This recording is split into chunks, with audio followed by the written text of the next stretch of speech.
Okay, so hi everyone. I would like first of all to thank Jousef for his invitation to participate at this event. So I'm George Drakoulas, and I will present you our recent work with title FastSVD-ML-ROM, a disorder modeling framework towards intelligent digital twins. And I will present you briefly our team. We are mainly 6 people in the field of ROMs, and we have a huge experience in structural mechanics. We're developing also our own boundary element method tools, and we're also, as part from FEAC, we are technology and we're solution and technology partners of Siemens. And also we are working with other research teams in the field of bioengineering, and also with our reseller university. We're working on the topic of reduced order models in the field of structural health monitoring. And I will present you the motivation for the ROMs, also objective and methodology for ROMs, and then our perspective, the FastSVD-ML-ROM, and then ROMs in structural mechanics for uncertain quantification, conclusion, and then I will proceed to the part B, which is the coding part. I have split my talk into half presentation, half coding. So to begin with, we know that the high fidelity models can simulate with great accuracy the physical phenomena. And also in the field of energy, for instance, if we need to monitor the field around the wind turbine, or in bioengineering, if we need to examine the structural integrity of a drug-eluting stent, or in the field of healthcare, when we need to simulate the electromagnetic couplings, and also in the field of marine and aerospace, if we need to monitor the flow around the boat, or the fluid structural interaction around the wing, all that needs high fidelity simulation. And we need a lot of hours, computational hours and cores to simulate such high fidelity models. But if we need to proceed to something that's real time, we know that the phones, of course, can simulate, and that with high fidelity, but are prohibitive for a real-time application. And here, that's a map that if we need something in real time, we should probably reduce our accuracy instead of the physics-based high-fidelity simulation that require computational cost and increased time. So that's the motivation, that we need something that could ideally work in real time with less accuracy than the high fidelity model. And that's the main introduction of reduced order model. Here's a definition for ROM, that that's technology that use prior information derived through the PDEs, collected data, and were constructed surrogate models that can work in real time and provide solution almost in real time. And the objective is to reduce the computational cost and provide solutions in a limited amount of time, or even simultaneously. And the approach, what we're seeking for, is that we have a parameter vector that might be the inlet velocity, or the angle of attack, or that might be the fluid viscosity, or the material properties, and we need from that parameter vectors, we need to reconstruct the field of interest, such as the pressure or the displacement.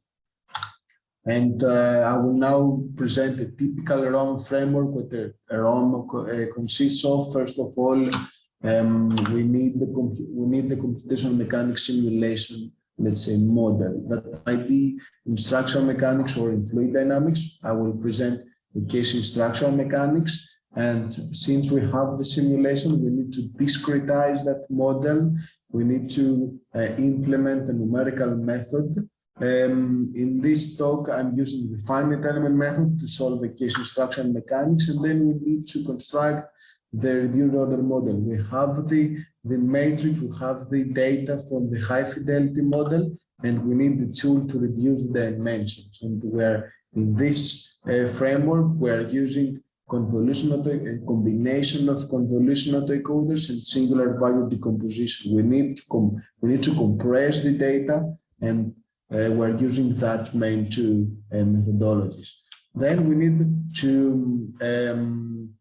need to predict the dynamics. We need to get that reduced representation, and we're using LSTMs, long short-term memory, and 1D convolution autoencoders might be another solution to predict the time evolution, okay? And then we need also a parameter regression model, and we're using feed-forward neural network to map the input parameters used to solve the high-fidelity models with the latent spaces, okay? So that's a regression model. Now I will proceed and detailed explain that models. So that's the FastSVD-ML-ROM, okay?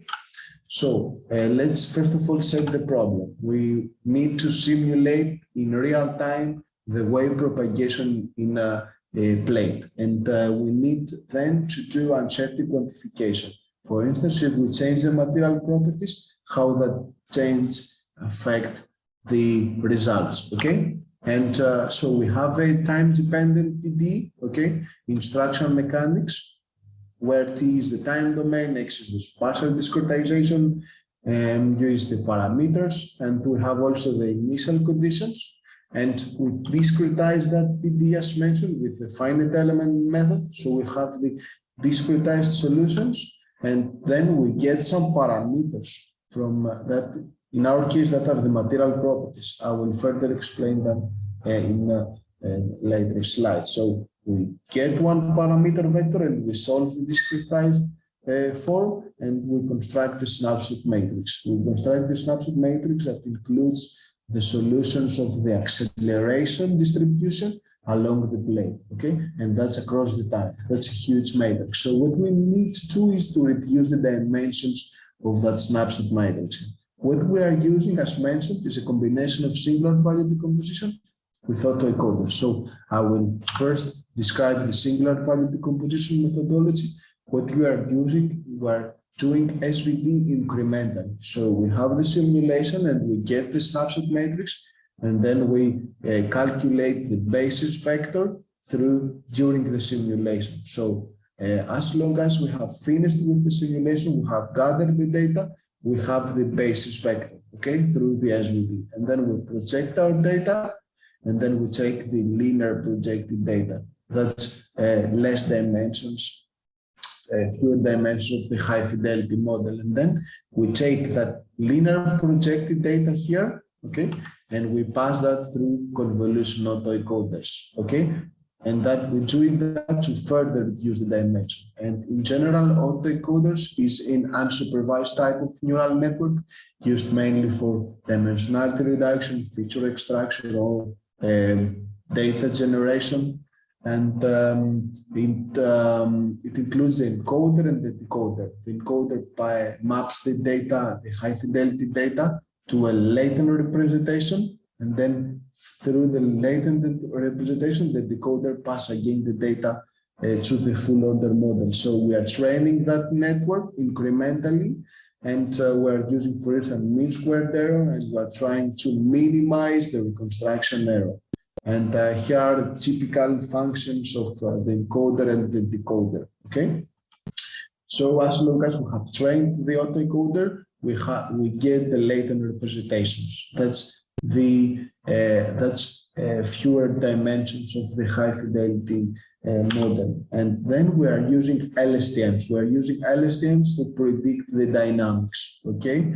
And so we pass that data from here, we pass it through the network of the LSTM. We are again training the deep learning model, and we get the trained weights that capture the dynamics of our problem. So we need then, as mentioned previously, a module to map the input parameters to that latent representation. We are using feed-forward neural network, And here is the mainly typical, let's say, workflow of the fit-for-neural network. We have the hidden layers, we pass that data, and then we apply some nonlinear activation functions to identify nonlinear relationships among the labeled data. That's a supervised type of neural network.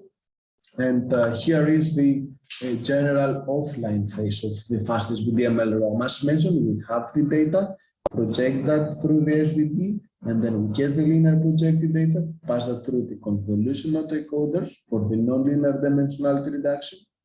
And then we pass that nonlinear data to the fit-for-neural network to map the parameters to the latent representation, and we are using LSTMs for the dynamics, okay?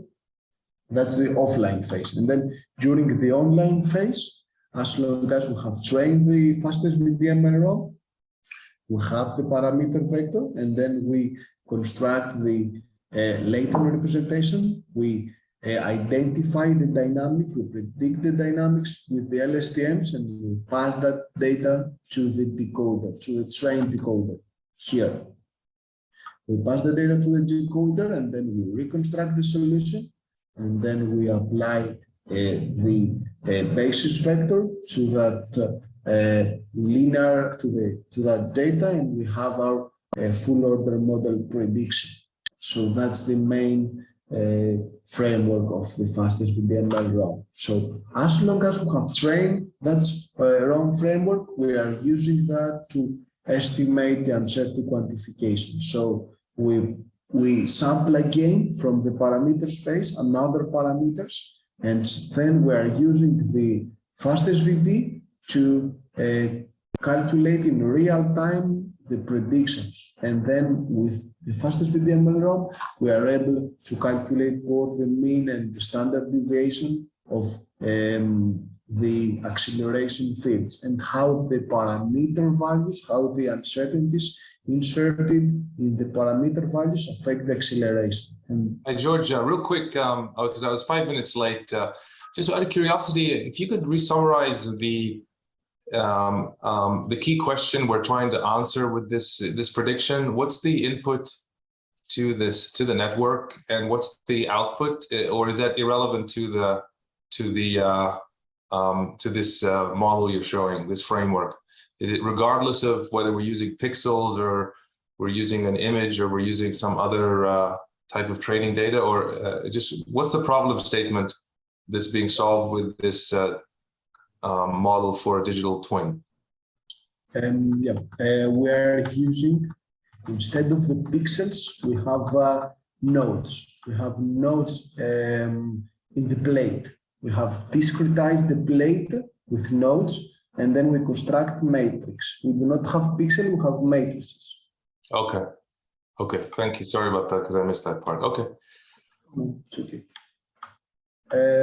So here's the numerical method. As mentioned, we have the nodes, and we construct the matrix, and we solve that finite element model for various values of the Young modulus, the density, and the Poisson ratio. So we solve incrementally, and we construct the data set, and then we train the ROM with this data set. And as long as we have trained the ROM, okay, we are here presenting some results for the wave propagation for various sets of the material properties. Here is the Young modulus, the Poisson, and the density. And we can see how the ROM clearly captures both the spatial and the temporal evolution of the wave propagation in the plate. And here's also a plot. We monitor the acceleration on the plate on nodes A, B, C, D. And here's the result. Again, the ROM captures the dynamics on that nodes. And then, as mentioned, we use the ROM for the uncertainty quantification. So we sample again values for the Young modulus, the Poisson, and the density, and we calculate the mean value with the black line, and the standard deviation with the gray shaded area, again on that nodes A, B, C, D. And also we calculate the damage indicator factors and that's factors indicate how the damaged plate differs from the ideal one, and in our case that's the mean value. So we can see that we have larger values of the damage indicators at the corners of each distribution. And here's another plot of the damage indicators with the Young modulus, the Poisson, and the density. And in that way, we can observe the distributions of that quantities and how they are related. So now I have presented the FastSVD-ML-ROM, and we can see how that can clearly captures the dynamics and also the acceleration of the wave propagation of the light wave of aluminum plates, and we can provide solution almost in real time. And also we can use the ROM to estimate the uncertainty quantification of the material property. So next step regarding that case, we need to apply the uncertainty quantification and the FastSVD-ML-ROM in the UAV wing. And that's in collaboration with the Dimensionality University, and we also to incorporate some physics during the training of the DL models.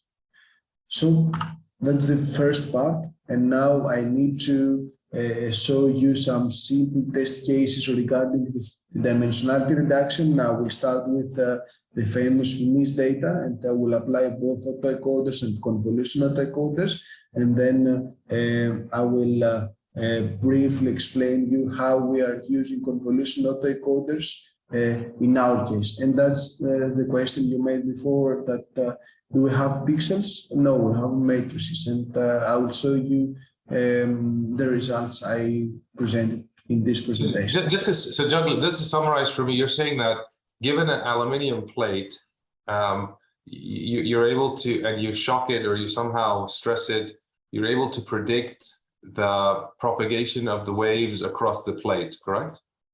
Mm-hmm. Is that correct?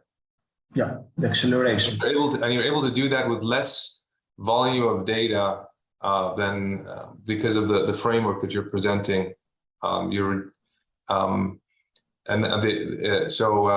If I'm correct, the predictions are based upon prior observations of how the plates react to certain impact. Is that correct? So you're feeding it many different examples of what would happen if a wave, I guess it's a stress of some sort, hit that particular metal plate, and you're observing the results, and then you're using that as your training data. Is that what's going on with the training data? You have many examples, and you're just trying to find the prediction, optimize the prediction. Is that what's happening?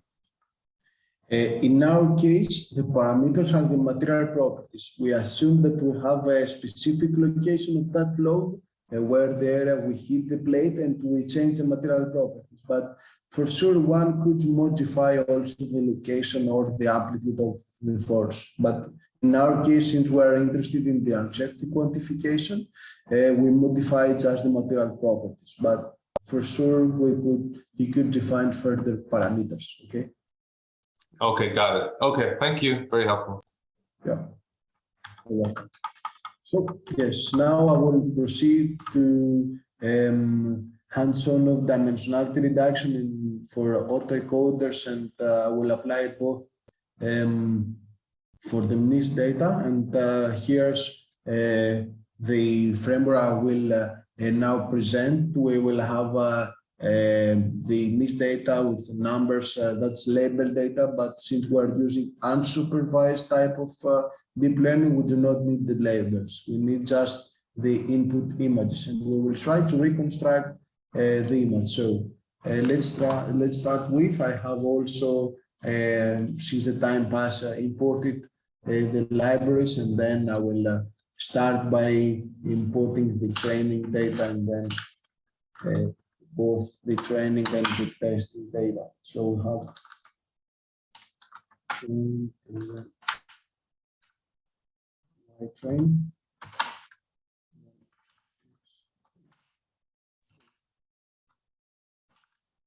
Now I will input the data. So we have no data. Let's print data just to observe. It's the shapes of our data. It would be great, George, if you could maybe tell the audience what is the MNIST dataset in the first place? Yeah, some people don't know. Yeah. So the MNIST data is data that includes numbers from 0 to 9, okay? And also in the MNIST data, you could also find the labels. I mean, what's that picture, okay? Is the real number. What we can see here is 7. So you have next column, the data set, and then in Y you have also the labels. But since we are dealing with autoencoders, we are only interested in the input data set, and we are trying just to reconstruct that image. Okay. So I have now imported our data, okay, and just here first a pre-processing, and as we can see here, we have just simple configuration here. So what are the size of our data? Let's now observe. So we have pictures, and then we have the sizes, and we need now to normalize our data. So let's divide each picture with its maximum value, that's 255. Okay, so we have values from 0 to 1, and that helps the training of our network. So let's normalize both our training and testing data. Now just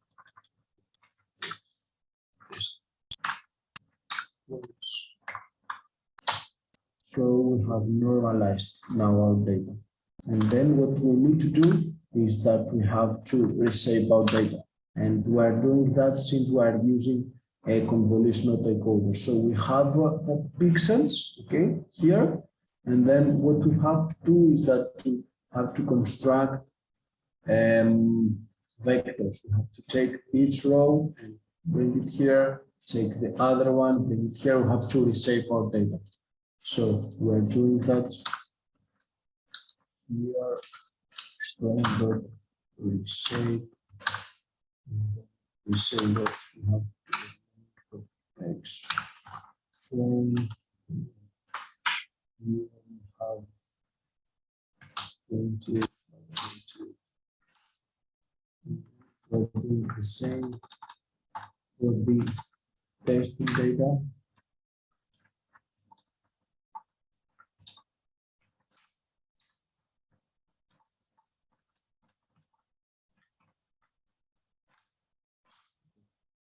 So now we have defined our data, and then we need to proceed to the construction of the autoencoder. And what first we have to do is to define the size of the latent space, and that latent space is how many nodes do we have here, and that's something that one have to predefine in order to use the convolutional decoder. And then you could probably increase that if you do not have a good accuracy. Okay, so we have predefined the size of the latent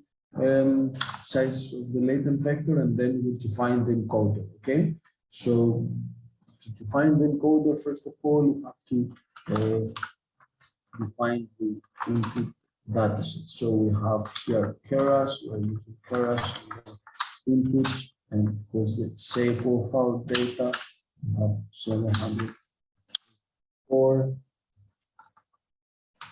So we have reshaped our data, and then we have a layer. We have a layer to get to the latent spaces. We are using Keras layer. I will explain that now. We have the dense layer, and then we go for that size to the 64. We further reduce latent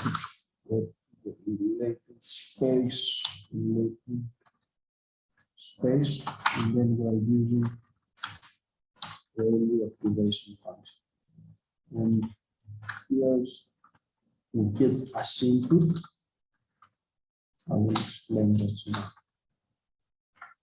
So we have what we have do in that step is that we take the input data, the size 784, and then we apply one dense layer. We apply one dense layer here to further reduce the dimension and go to the latent space. That's the simplest, let's say, scenario for the autoencoder. So we go to the latent space with size 32, given us into the data, and that's the, let's say, the encoder model. Okay, encoder. We say Drakoulas model, and here we have us input the input data, and then as output the encoder. Okay, so that's the encoder, and then we have to define also the decoder. Okay, the decoder, as mentioned, take the data from the latent space and then pass that again to the predicted, to the reconstructed solution. And we are using here decoder requires that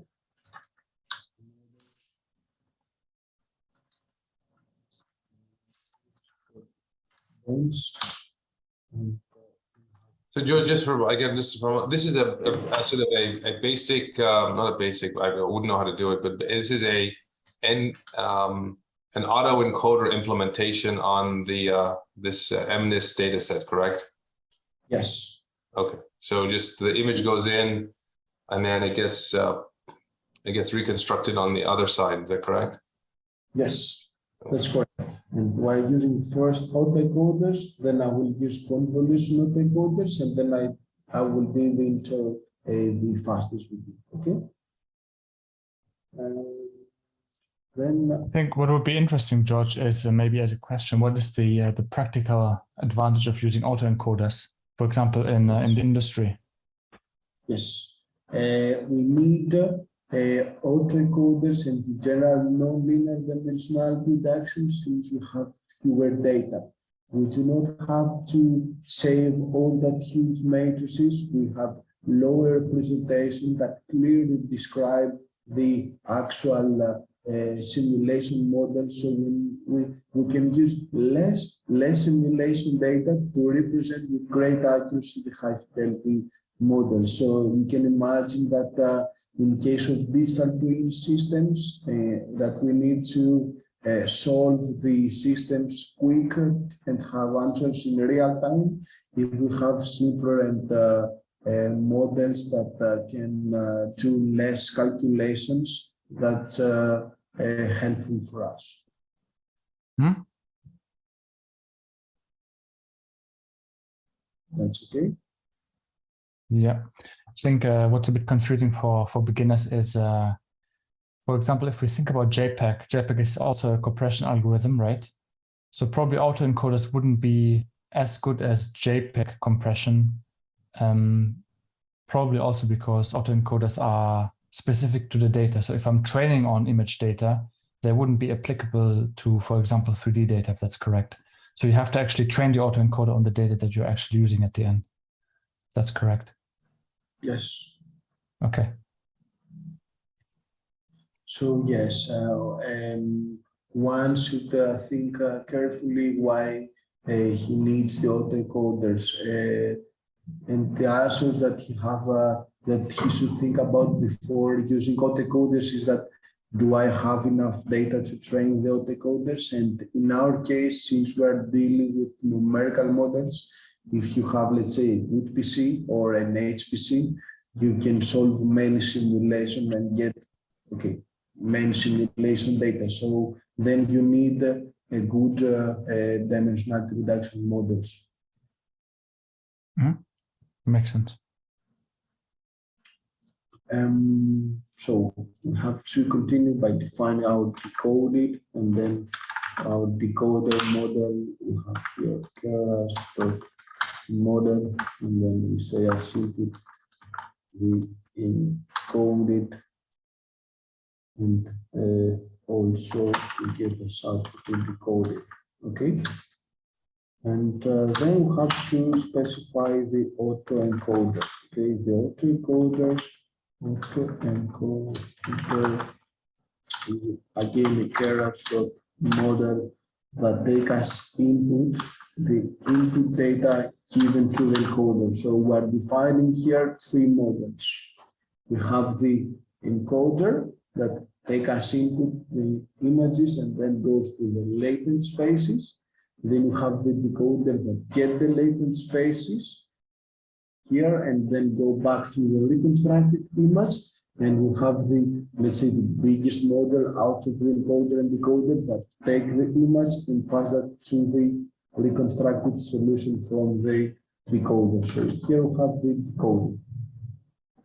And here what we can do is print the autoencoder summary and to see the architecture of the autoencoder.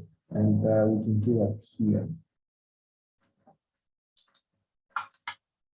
So Keras gives us the opportunity to observe the architecture of the autoencoder. We can see that we have our input data and the latent space. So hopefully everything looks good. And then we have to define the optimization algorithm. We need an algorithm that minimizes that reconstruction. In our case, we are using the MSE and we have the Adam gradient descent optimization algorithm that during each step, pass the data here to the reconstructed, calculate the MSE, the mean squared error, and then update the weights of the system, and we are doing that incrementally. So you have to define the optimization algorithm. You have TF optimizers.Adam.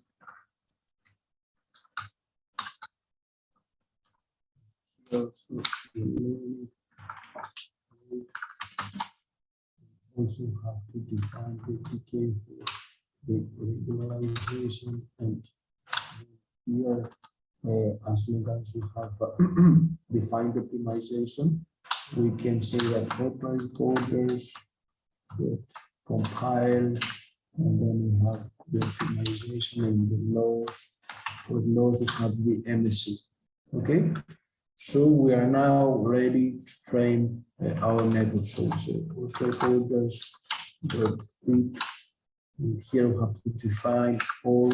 We have to define our input data, and then also have to define our output data. And since we are dealing with unsupervised deep learning model, our input data is the same as the output data. Okay, and here also we have to define the epochs. The epochs in general are how many times our deep learning model will pass that data incrementally. So imagine that you have that snapshot matrix or the data set of the images. How many times do you need the network to pass that data to the network? And then you have also the batch size. The batch size indicates how many images we need to take at each pass. And we are using the batch sizing to reduce, for instance, the computational time. So we have the size, and then we sample out data. And also we define the validation data set here, X test, and also again X test. So hopefully everything looks good. And then we have to test if we have good reconstruction. Then we say encoded dot images, have the encoded images. So we can say that encoder, and that's the trained encoder, the model that we defined here. So we say encoder dot predict, that's custom Keras abilities, let's say, and we pass that the test data, okay? And then we say the decoded now images are the decoder.predict, and then here we say encoded images. And that what we said here. As long as we have the trained weights, we pass that through the encoder, so we have here is the encoded data, okay? And then we get that encoded data with the trained decoder weights, and we get here. So here, at the end of here, we have the decoded data, okay? And that's here, the decoded image. So now we can plot the data. So we say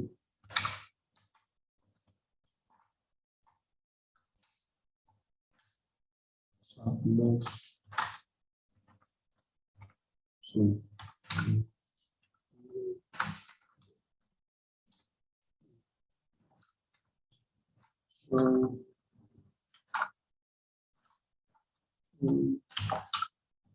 test.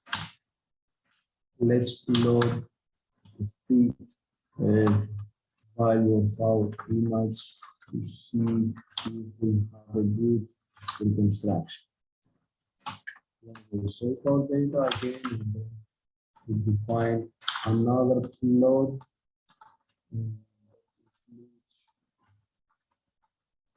We decode it. We have decoded images again.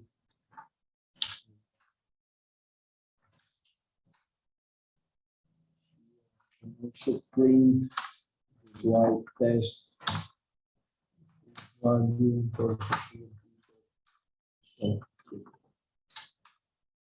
So what we have done is that we have defined two plots. Each one included the fifth image, and then also the decoded image and the white test image. So let's see if we have an accurate reconstruction. Okay. We are not going to train a lot of the network since we do not have the time. So we have, let's say, satisfying reconstruction and also the correct number here. So that's the autoencoder. Now we should proceed to the convolution autoencoder. What's the convolution autoencoder? Convolution autoencoder is the same approach, the same architecture of the encoder, but we are using convolution autoencoders because if we have a lot of data, and what I mean a lot of data, in our case we have, for instance, 28 by 28, but imagine that you have 32 by 32 or 64 by 64. If you reshape that image to one vector, let's say, imagine that you would have 64 by 64. That's huge input size. So then you have to define a network, a neural network, to map all that nodes that might be thousands or let's say million of weights. So you need a lot of data set to train that network. So what's another way that we are doing in the deep learning community is that we are using convolution autoencoders. So instead of using the typical neural network architecture, we are using kernels. Okay. So we have the kernel that goes through our image or through our snapshot matrix. And instead of having to define the weights and the bias of that 1,000 neural networks, we can only define the weights and the biases of the kernel. And that kernel might be 3 by 3. And we are, after applying the kernel, that's might be a convolutional layer, we're applying the max pooling. So we reduce the size of that matrix or image to the half. Okay, and we half or fewer or whatever we need. And we can do max pooling or average pooling. That means that we go at each sub-matrix and we take the maximum values, and we are doing that incrementally. As long as we get again and we capture the latent spaces, okay? And then again the reconstruction. So instead of using the typical workflow, we are using now kernels, okay? So I will briefly now describe the convolution autoencoders, since we have time and we need time again to describe the the FastSVD-ML-ROM, so I could probably copy paste some code lines. So first of all, now again, we have to pre-process our data. So that's the same methodology that we did before. And then we have since we have normalized our data, okay, here we have to define again the open code. So now we have input data, input data, and here we have keras.input, and now we have that's now our input data. We do not have to resave anything.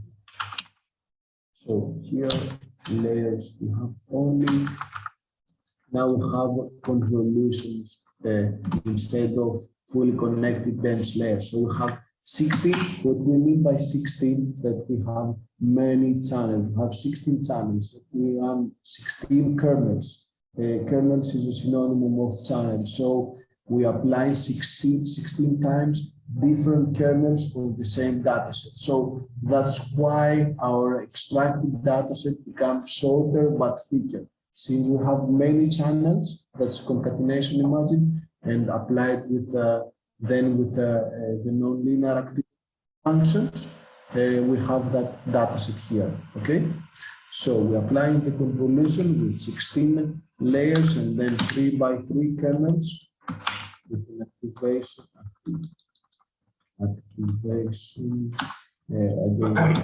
This has always been something. I know, since you're going through the fundamentals of a CNN, I was just curious if you could explain to me how is the current. So in some algorithms, you can predefine the kernel in order to determine the let's say the edges, right? So an edge detector, right? There are certain edge detection algorithms that you can use, like a Sobol kernel or whatever it's called.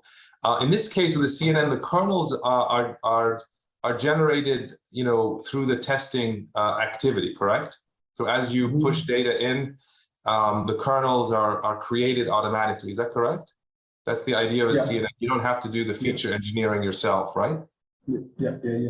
So is there an intuition from your experience that you can share? How is that kernel 110.0.11.0.0.1 actually discovered through the training runs? Is there any intuition that you have around that? That was one part I never understood. I understand the weights and how ultimately the quote unquote the function is found, which matches the 7 to the 7, but how is that kernel kind of discovered? I've never really understood that. So deep learning in general is something that multiplies the kernels incrementally, and then through the backpropagation, the deep learning understands what the kernels might be. So in our case, we are not using the kernels for feature detection as you mentioned, but we're using just for dimensionality reduction. So as we pass the data, the network defines the weights that learn the latent space representation. And since the data have similar, let's say, patterns in time, since we're dealing with numerical transient phenomena, we have similar, let's say, characteristics in time. So the network automatically understands which kernels have to use, and that's been doing through the backpropagation. But to be honest, I believe that that's the, let's say, the magic or No, I get it. I don't want to. I'll let you finish, but it's part of the puzzle that it's hard to establish an intuition for right away. It takes a while, a lot of reading. So I haven't found the intuition for how the kernel gets magically discovered through the backpropagation. But I'll continue my reading. Thanks a lot. Yeah. And you could probably have a bad reconstruction and then add one more layer, and you are happy. So yeah, you have to play around with your high parameters and do some kind of optimization to identify the optimum architecture. So yeah. So here we have defined our first kernel, and then we should, as mentioned, define also max pooling operation to reduce to the half of our data. We are using here max pooling. So 2 by 2, and then here also. And then here we have our input data. But since the time passes, I will copy paste the other architecture.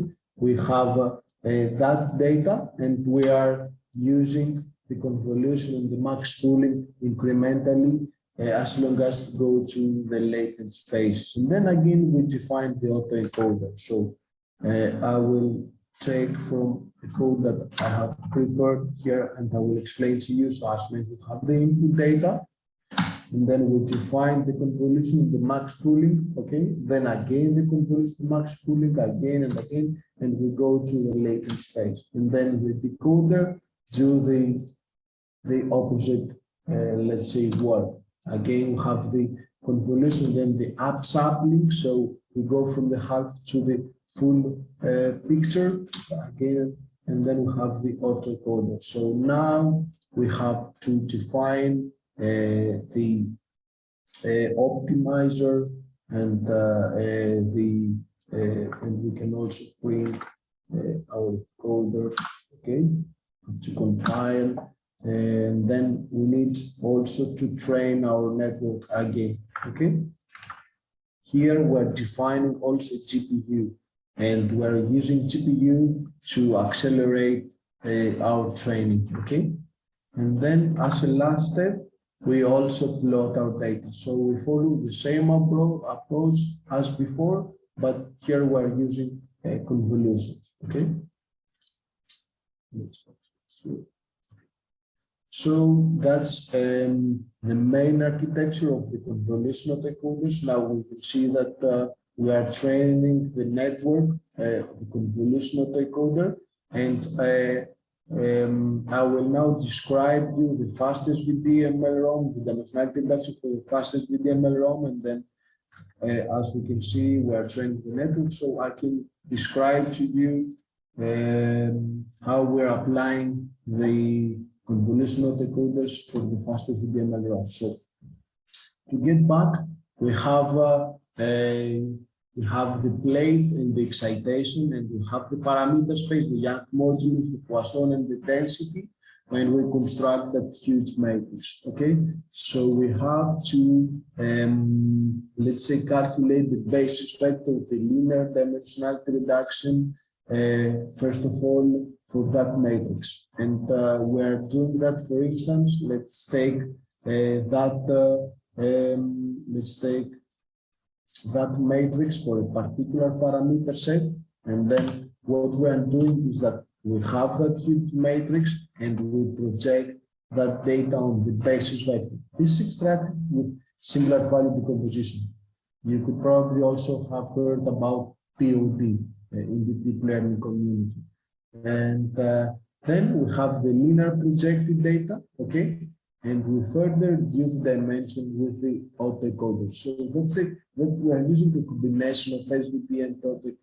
And then we again reconstruct and predict our solution. So what I will show you now is some codes and that describe that procedure. And we can also come back again here later. So let's go back here. I have also prepared a simpler code here for the FastSVD-ML-ROM. Okay, now that's the code for the linear dimensionality reduction. Here we have our true dataset. Okay, that's the acceleration per time, and that's the figure of the acceleration. Okay, now we do not have pixels, we have acceleration. Okay. Let me see if I can.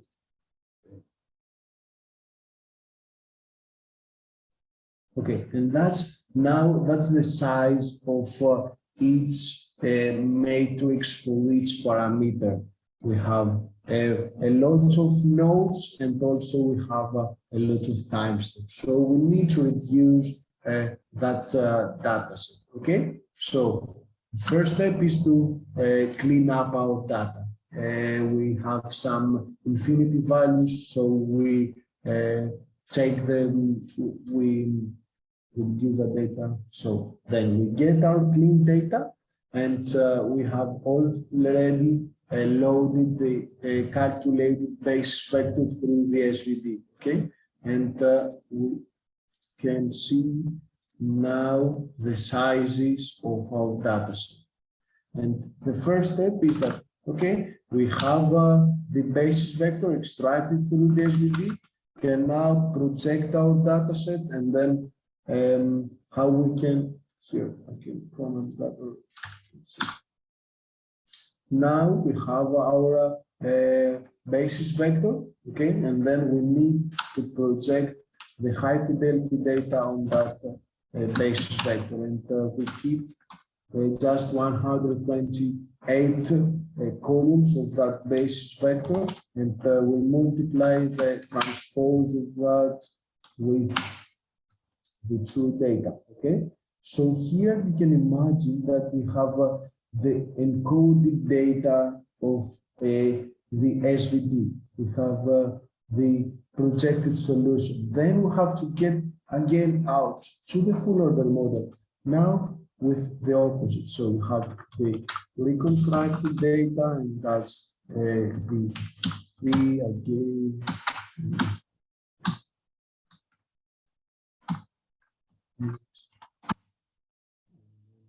We are multiplied by the projected data. Okay, so now we have we can also print the reconstructed data. Let's see what's the size of our reconstructed solution, and then to observe if we have accurately captured the reconstruct solutions, we will plot the true solutions and the reconstruct. Okay, and we are using here matplotlib, here plt.plot. We are plot the true data in that specific node. Okay, for all the time, and then let's define a label here. So now we are testing the linear dimensionality reduction. Okay, so here we plot reconstruct data in a particular node, the same node for all the time. Color,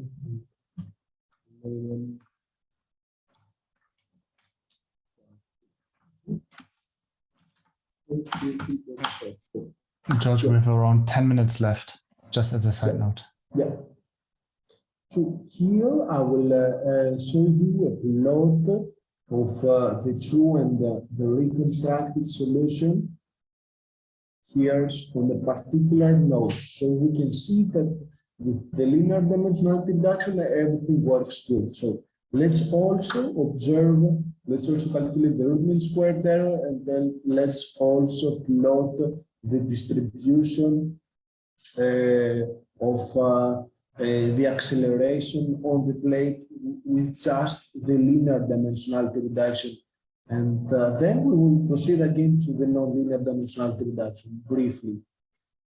So here, we can see that both the high fidelity model and the ROMs are in great agreement. So, okay, the linear dimensionality reduction is fine. So now we have already trained the convolution autoencoder. Here I will show you some highlights of the model, and also what we are doing here also is that We have the basis vector. We are doing again data pre-processing, reshaping, and then here we define also our network.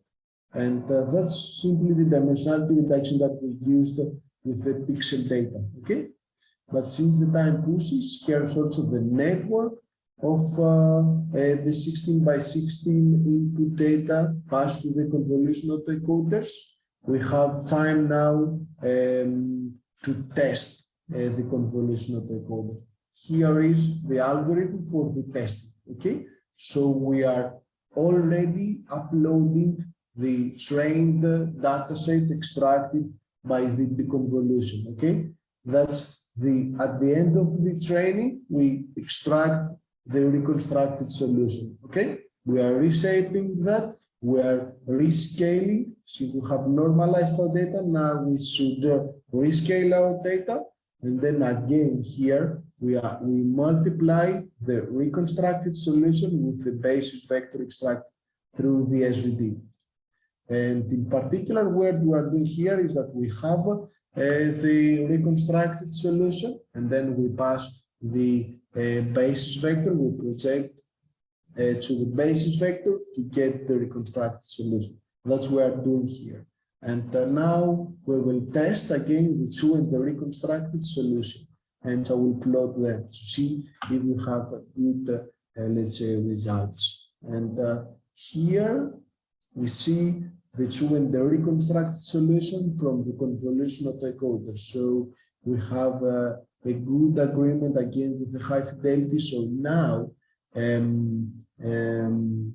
I will close my presentation, and I will just say that, okay, we have now trained both a combination of singular value decomposition with autoencoders, and we have extracted just 4 latent spaces. From that huge data, we have 4 latent spaces. Now we have some trained weights with that do not need, let's say, many computational cost or time or space, and we can drive the high fidelity model in time with that trained by using a time prediction model. So we have achieved the dimensionality reduction, and then we can drive the solution in time. Okay. Here are also some references, and here is our 2 recent published works. You can find them, you can read, and of course, you can contact me via email or whatever. You can also connect with me in LinkedIn to share ideas. We are open in collaboration and to works on that. We are proceeding the ROMs from an industrial perspective, so we are seeking to apply both the ROMs and to works for digital twins, for real-time applications. So thank you very much again, Jousef, for the invitation. It was my pleasure to be here, present our work and the ROMs, and thank you. Thank you very much. It would be really great if you could share the slides with me as well as the code, so I can share it with the participants. We had one question from Sebastian in the comments, which is, how adopted is the way of approaching this kind of problem in the industry, especially reduced order models and SVDs? How? Is it just part of research, or is it also adopted in the industry? That's in collaboration with FAC Engineering, as mentioned here. Mm-hmm. FAC is a partner of Siemens, so we are developing ROMs in collaboration with academia and the industry. So, and I believe that's, let's say, a good approach, since the ROMs are in a satisfying, let's say, level in the academia. So now the engineers are looking ways to bring the ROMs in the industry. So that's a collaboration. That's through my PhD, but in collaboration with the company, the universities. Yeah, very general. How do you see it? Is it already adopted in the industry, like apart from you're working on? Do you see it already used in the industry, reduced order models? Yes, we are using ROMs in the marine, okay, and also we are using ROMs in the bioengineering, and that's regarding monitoring and digital twin systems. And yeah, that's our, yeah. Perfect. Cool. Sebastian, let us know if that covers the question. Jousef asked if there's the wave propagation model. Is that available public on a GitHub repo somewhere?